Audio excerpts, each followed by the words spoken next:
I've been asked to explain what we mean by FCAs for our practice planning here with the Munciana Peppers and every team that I coach. I use FCA stands for Focus Correction Areas.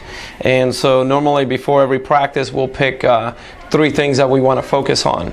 And so we identify those we have a training map that we want our players to go through. So when we plan a practice, we're thinking our national championship is played in June. So we have some things that we must be very good at. As we get closer to June, then we want to make sure that we check these things off.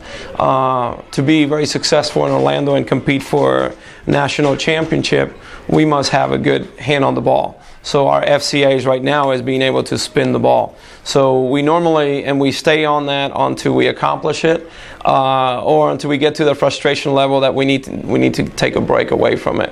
So, but normally it's just something that we'll stay on until we get it. So our 3 FCAs for today's practice that we showed today was understanding how to spin the ball. And it's not just putting top spin on the ball, because I think volleyball is a war between the top of the ball and the bottom of the ball. So the attackers are going to try to put a lot of top spin on the ball and hit the ball down. Well, the defender, they got to understand to put underspin on the ball and keep the ball up in the air. So we teach our players on passing to put underspin on the ball, and as our attackers, we want them to put top spin on the ball. So these are FCAs, and these have been in our practice. This was our 13th practice today, and we've had these over the last 4 practices. And we've tweaked a little, but these 3 that we did today have been on our practice plan for 3 days now. So, and we're going to stay on it a little bit longer. Our second FCA today was the high elbow, and we didn't break it down as much as we will later, because we put our FCAs in order. So the most important one is understanding spin. So once they continue to do that, our elbows are getting higher. We want them a lot higher, but we don't want a high elbow with no spin. So we're going to stay with spinning, and then raising that elbow as we plan more practices. So that was our second FCA, and also shaping the ball.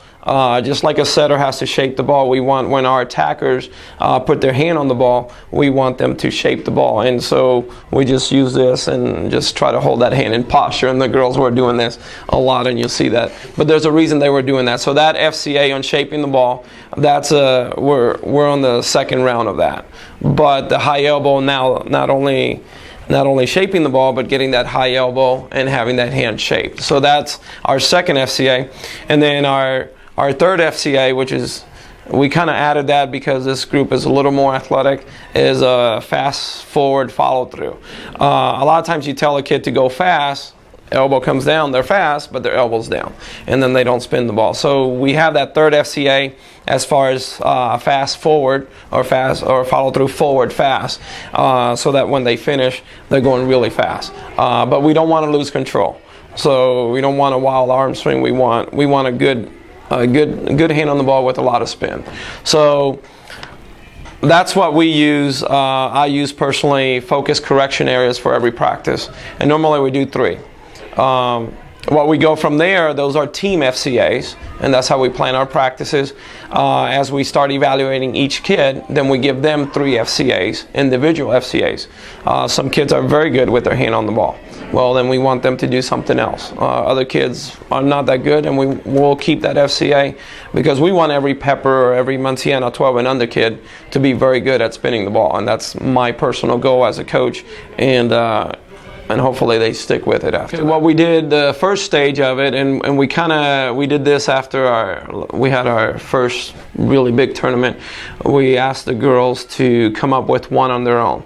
So they come up with their own FCA. So we make them evaluate how things are going. And we didn't write anything down yet. So we want them thinking, if they're off base, then we'll help them out. If they're right on target, we'll keep it. But by mid-season, we would have there are 3 FCAs for the season done. And we'll write them down, we'll give it to them, and then they do an initial self-evaluation. We touch base on them, we see how it's progressing. If we see that they excel extremely well at their FCAs, we want to make sure that they know that, but we don't want to tell them. They will have a meeting, okay, how are you doing? Or so we want self-evaluation. So once that happens, they do our self-evaluation and they stick with that. Then if we need to adjust, we will do that accordingly. So we almost by the mid-season, they'll have an FCA and they're doing constant self-evaluation, and we have complement sessions after every practice. And when something happens, and then we're making them write these down this year, which is extremely productive. They have all the FCAs from practice, and mid-season I will give them all the practice plans so that they see what the FCAs were.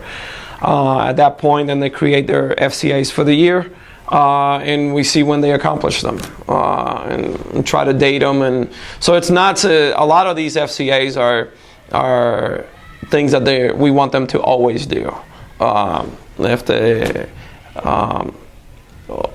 one for our defenders, for example, is being able to slow the ball down, and putting underspin and not flinching. That's always hard for the defensive players.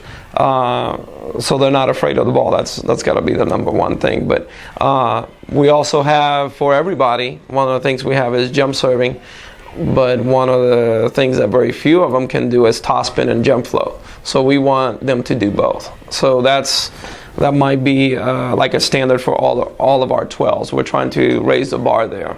And so they might have one that they might never accomplish, and something to always shoot. Then they have one that they will pick, and then we'll see where we need something to challenge them.